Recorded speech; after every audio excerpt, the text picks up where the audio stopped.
Doctors call it a great masquerader. We're talking about AL amyloidosis. It's a rare, progressive, and grievous disease that is likely underdiagnosed. Today, we meet one woman who is battling this disease head-on, as she tells us in her own words. It's Behind the Mystery.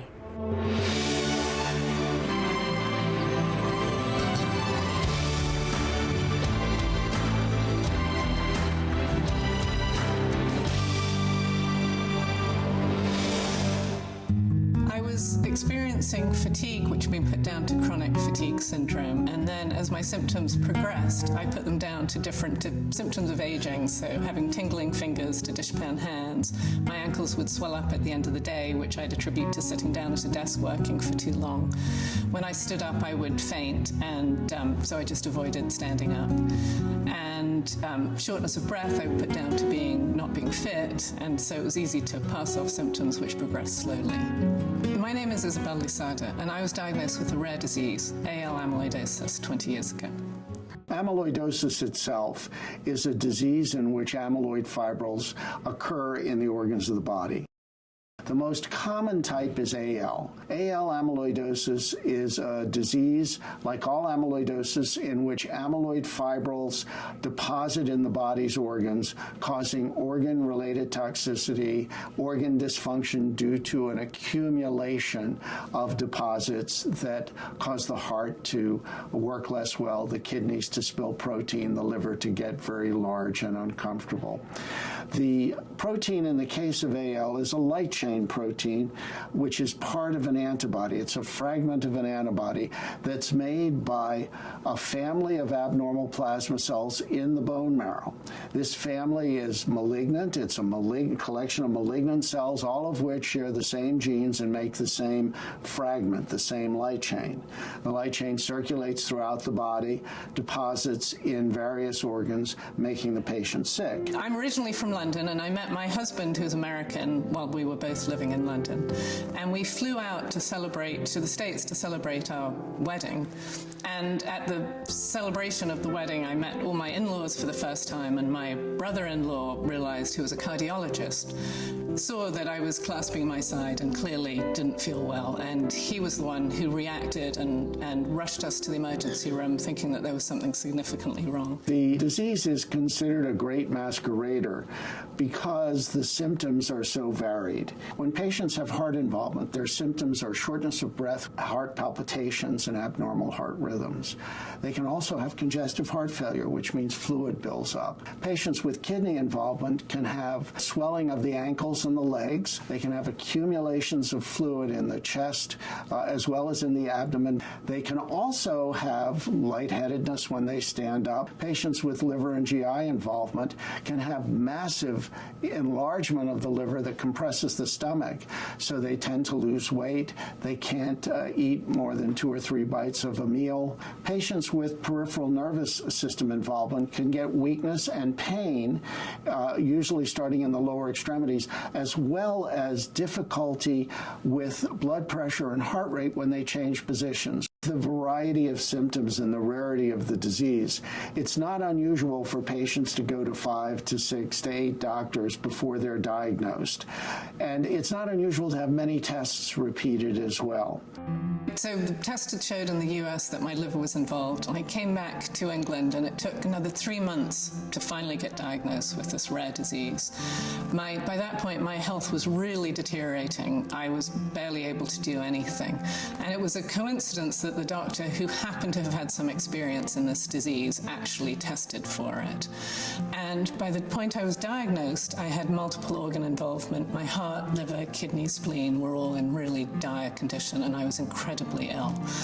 And when I went to see the specialists in this disease, they thought that I probably had 6 to 12 months to live if I had no treatment. I started off having some chemotherapy in England, which didn't work and didn't help. And we came out to the States, where they were starting an experimental program. I received a phone call from Isabelle's brother-in-law, a cardiologist in New Jersey, who told me about her. We had her come to Boston from the UK. This story has been published quite widely. And she was quite sick when she came. And I took part in that and had massive high-dose chemotherapy to go with it.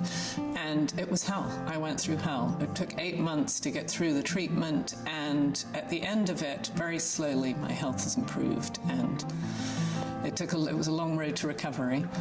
Fortunately, the family of cells in the bone marrow that was causing the disease was eliminated. And she was young, she was in her 30s. The elimination of those bad cells enabled her organs to recover, and she made a miraculous recovery in terms of heart, liver, kidneys, and her nervous system.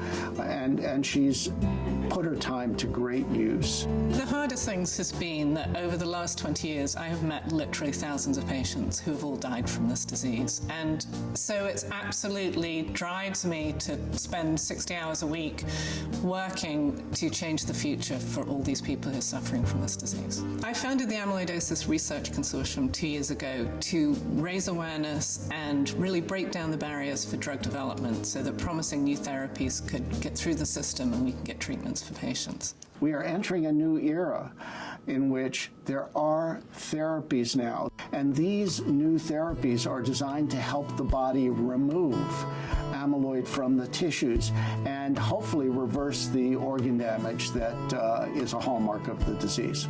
We're at this amazing moment in time where there are drugs that are being developed for these diseases, and it's really, really critical that doctors know about them, that they put patients on clinical trials, because we need these treatments desperately, and most patients don't do well.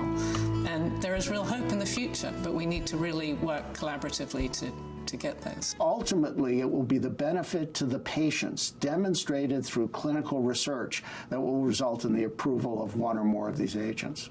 Awareness is so important because this is a rapidly progressing fatal disease, and patients are typically seen by about 5 physicians before they get the correct diagnosis, and they run out of time in that time. The case of Isabelle is a rather unique case. She is alive and reasonably well now, very, very busy. It's 20 plus years since her stem cell transplant. For a patient to have extended, durable, complete remission is extremely unusual. It's probably, as you would imagine, 2 or 3% at most of newly diagnosed patients. My body has recovered, my organs have recovered, and I have been in remission ever since. And I'm the exception to the rule. I feel absolutely blessed to be in this position. Today I feel great. We live outside of Boston, and I live with my husband and my 3 children, and there's definitely been a shift in my career path, and from my experience I feel that, my life's work is really trying to find answers for this disease and helping other patients, and certainly I appreciate the good things in life. For more information on AL amyloidosis, please visit the websites of the Amyloidosis Research Consortium, Amyloidosis Foundation, and the Amyloidosis Support Groups.